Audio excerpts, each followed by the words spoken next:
Thank you, Hungry Root, for sponsoring today's video. Hello everybody, what's going on? It's your girl Merle, and today we're going to be trying a delicious looking meal from one of my favorite professional chefs, Jamie Oliver. The man, I can't put my finger on it other than just to say he seems like a good human being. He brings me comfort, he feels like a pal, and I also really appreciate that he always taken the time to offer really delicious vegan and vegetarian recipes, even when it wasn't totally popular to do so. He just seems like a good dude, and he actually consistently puts out vegan recipes. I always watch for the vegan recipes because he's always got good ones, and they're never like second thought recipes. They're always something really cool. And so in the past, I tried his vegan shepherd's pie. It was delicious. And today, we're going to be trying his vegan pot roast. Now, I thought this would be perfect for this time of year when it's kind of chilly. So the star of this recipe is going to be the humble cauliflower. I'll be honest, my initial thought was like, I love cauliflower, but replacing like a roast or like a hunk of meat with cauliflower, I just worry that it's not gonna hit that same punch of flavor, but I'm also very confident in Jamie's abilities. I mean, the man obviously knows what he's doing. He's actually a chef. I'm always looking for new ways to make cauliflower. I usually just roast it. Let's get into it. But first, let's wash all of our vegetables. Always wash your produce. I always try to buy organic, but even when I buy organic, I still clean it off. And if you're going to buy conventional and not organic, I would recommend buying things like bananas or avocados or citrus, things that already have a skin on the outside that sort of protects the part you eat if you're looking to save money. And then maybe splurge on the organic produce when it comes to stuff like berries or cauliflower or something where you're just eating the external part. There's no layer to protect. I couldn't be humbler. I couldn't be happier. All right, all of our produce is here and it's clean, and you know what I have to do when I have 3 things of equal size. I have to juggle them to show you that I can juggle because I have no other time to show this off. All right, now what we're gonna do is a real pro chef move. See, this is why I love to try these big chef recipes, because we're doing things like peeling the zest of an onion.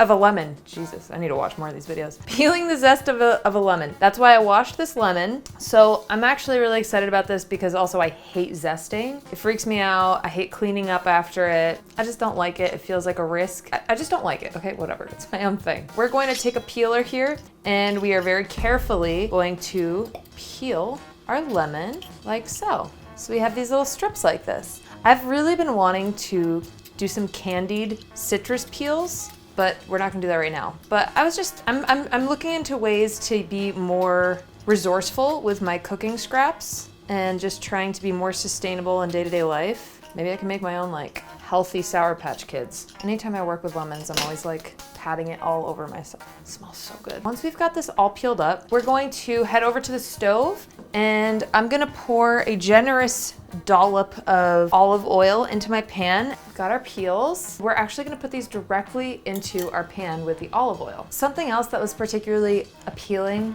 to me about this recipe is that we're actually gonna use a whole bulb of garlic. I'm actually gonna use a whole 1.5 because mine's much smaller than the one he used. I'm gonna just peel the outer few layers of skin off and we're gonna put these directly into our pot. That's a green flag for a recipe for me. All right, and so now this is where Jamie loses me a little bit. He uses olives in this recipe and he says the olives act as seasoning. I don't like olives. I never have and I probably never will. So I decided to substitute those for capers. They should work just fine. They've got plenty of flavor because the brine is gonna add some nice saltiness to the broth as well. So, you know, I'm differing a tiny bit from his recipe, but I'm doing it with something I already know I like. There's a much higher chance of me enjoying this recipe if I don't use an ingredient that I actively despise. I'm gonna just use this whole, maybe I shouldn't use the whole thing. He uses 10 olives, so I'll probably use half of this jar of capers.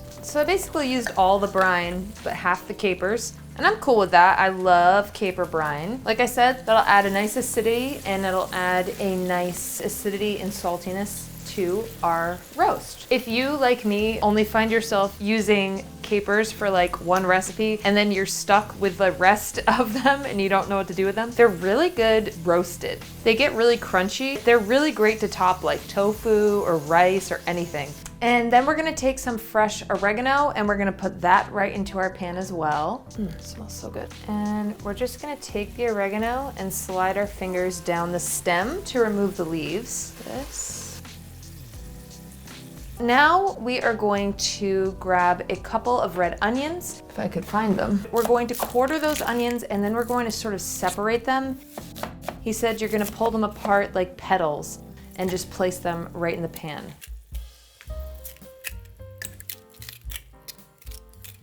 All right, so now we got the onions done and we are going to take some of our potatoes. You can pretty much use any kind of potato you want. These are just little, cute little yellow potatoes. I'm gonna slice these into like 1-inch little slices.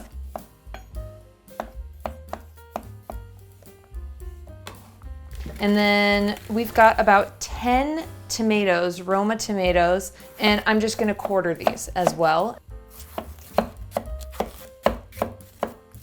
And then we are gonna toss these into, that's right, the pot. After we add in our onions and our potatoes, we're supposed to let those cook for about 5 minutes. I accidentally started adding tomatoes in, so I'm just gonna hold off on the rest of them and let these cook for about 5 minutes. Then we can add our tomatoes in. It's no big deal, they're all gonna get cooked anyway. So now we are going to take 500 milliliters of water, or like 2 cups of water, and we're going to cover our delicious stew that we have going on over here. Oh my gosh, it's already like, the broth is changing colors. It looks incredible.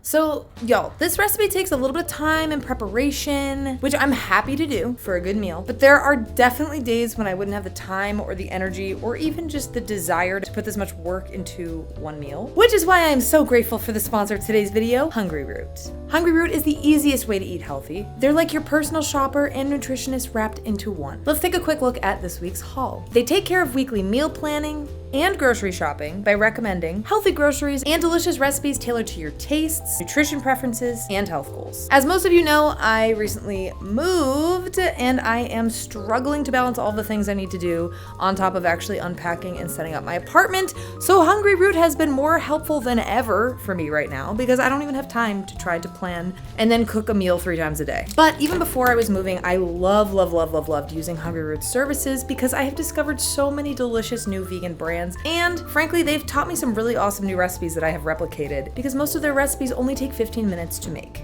Now you can take advantage of this exclusive offer. For a limited time, you can get 40% off of your first box with Hungry Root. Plus, get a free item in every box for life. Click the link below or go to www.hungryroot.com and use code MERLE for 40% off of your first box and a free item of your choice for life. Thanks again, Hungry Root. Now let's get back to the video. Don't forget also to preheat your oven. I'm gonna preheat my oven to 400 degrees Fahrenheit. That's 200 degrees Celsius. We want to bring this to a boil. Once we get it there, I'm gonna turn it down and let it simmer. And in the meantime, we're gonna take our cauliflower and we're actually going to sort of score the bottom of it here. This was a tip from Jamie, which I thought was really cool, really smart. Basically what this is gonna do is it's gonna help for the steam and the flavor and everything to go up into the cauliflower. When you're looking at your cauliflower, if you have any like freaky leaves, you can pull those off. But what's cool about this is we're actually gonna keep most of these on, which I love. Less waste, we love to see it. And I'm gonna toss her in the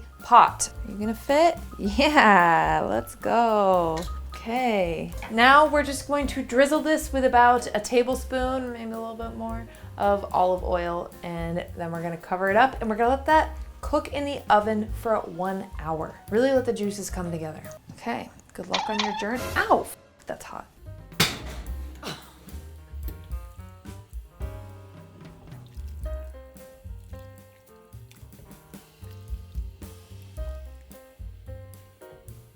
All right, so our cauliflower has been in the oven for about an hour, and now what we're gonna do is we're gonna take this out of the oven.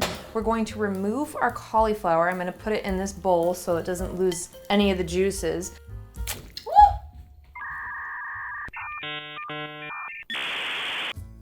And I'm also going to remove our garlic, and we're gonna set it here on the cutting board and let it cool down. And then I'm gonna drain a can of white beans. You can also use peas, frozen peas if you want. I'm using the white beans because why not? I love them so much, especially in like a stew. And of course it'll give us a nice punch of protein, which is awesome. So we're gonna add our beans in there, put this over medium heat, let this sort of simmer a bit while we let our garlic cool down. And once the garlic is cooled down, we're gonna squeeze all of that goodness out of there right into the pot.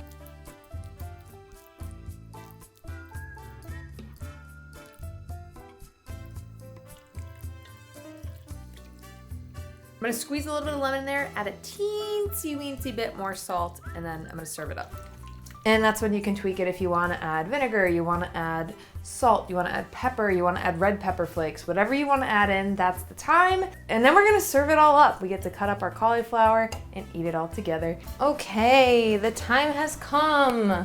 The time has come and our stew is done. I got it all plated up. It looks beautiful. So, oh my gosh. This smells so good. This makes a lot of food. I have a lot of food left in this pan, which I'm very happy about. I'm gonna give it a little pinch of salt. When I have extra herbs, I usually just soak them in oil so that I have like an herb infused oil. I shared this whole thing on my Instagram. If you don't follow me there, you should really just take a peek. But anyway, I'm gonna use this rosemary infused oil and I'm gonna drizzle it over the top because I have yet to find anything that rosemary oil cannot improve. Yeah, even ice cream. It's another thing that if you get it on you, can only improve what you're working with. Let's give this a try. This looks so good. I noticed he used a fork, but I mean, there's broth, so I wanna like get it all. Let me make sure I get the cauliflower too.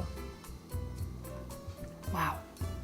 Oh, that's delicious. This is like healing. If you feel the need to eat a hug, then you gotta try this. The cauliflower is like the perfect texture. It's so tender, it's not mushy. I added a little red pepper flakes in here just to give it a little zip. Dude, this is so good. You probably already know, but of course I'm gonna add a little nutritional yeast to this because it'll build out a little bit more of an umami flavor, but the roasted garlic is really, it's singing. It's in its finest form here. Damn, that was good. The capers are really nice. We've got the acidity from the capers and the tomatoes and the lemon. And then we've got some nice robust umami flavor from the roasted garlic and some nice saltiness from the capers as well. Oh my gosh, this is just delicious. The cauliflower is shining in this. I almost always roast it, but this is fantastic. I am a huge fan of this. Well, Jamie, thank you so much. I don't know if he's still doing his Meatless Mondays on his YouTube channel. He has a great catalog of vegan and vegetarian recipes on his channel.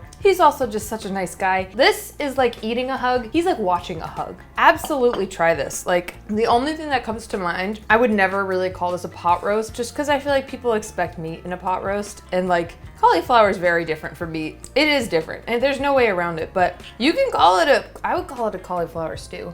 Damn, that was good. Okay. Well, I hope you had fun. If you did, please like and subscribe. I put videos out every single Wednesday and occasionally on Saturdays when I'm feeling feisty. Happy New Year! I almost forgot to say that. Happy New Year! Happy 2025. This is going to be an excellent year. Not everything's gonna be perfect, but it's gonna be better than last year. I believe in us. We can do it. We just have to continue speaking up and speaking out for the things we believe in. And at least for me, I'm gonna be looking at how I can make my channel even more impactful on a social change level.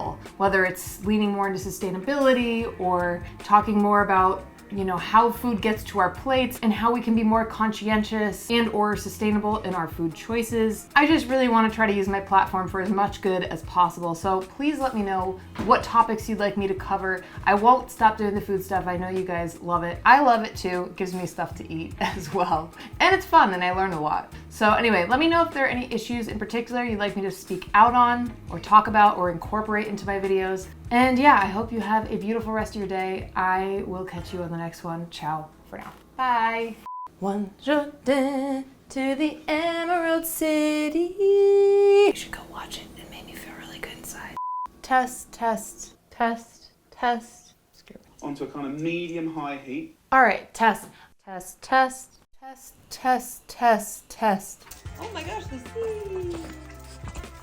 Who's that? Who's that? Crazy little dog. Okay, the sea. Woo!